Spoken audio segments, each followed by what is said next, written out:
నీ నోటి మాటలు నీ హృదయ యథార్థతను తెలుపుతాయి. అంటే నీ మాటలే నీ హృదయ కండిషన్ అంతా ఎలా ఉందో చెప్పేస్తుంది. ఇంక మళ్ళీ పెద్ద టెస్ట్లు ఏం అక్కర్లేదు. The way you speak, the way you respect people, the way you honour people, the way you praise God, the way you quote the references from the Bible, that resembles your heart. నీ హృదయం అంతా దేవుని వాక్యంతో ఉంటే నీ మాటలు కూడా ఎలా ఉంటాయి చెప్పండి? దేవుని మాటలే.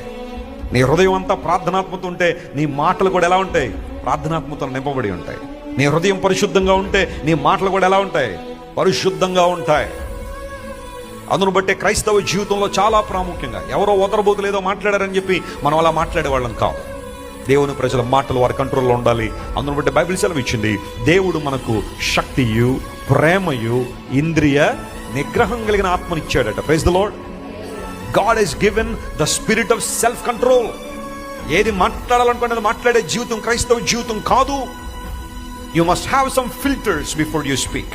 నువ్వు మాట్లాడే ముందు కొన్ని రకాల ఫిల్టర్స్ నీలో ఉండాలా. ఈ మాటలు దేవునికి మహిమను తీసుకొస్తున్నాయా? First filter. రెండోది, ఈ మాటలు ఇతరులకు ఆశీర్వాదకరంగా ఉన్నాయా? రెండో ఫిల్టర్. మూడోది, ఈ మాటలు నా భవిష్యత్తుకు ఆశీర్వాదకరంగా ఉంటాయా? That's the third filter. ఈ 3 ఫిల్టర్లు వేసుకుని మాట్లాడండి, ఖచ్చితంగా మీ జీవితంలో అద్భుతాలు జరుగుతాయి.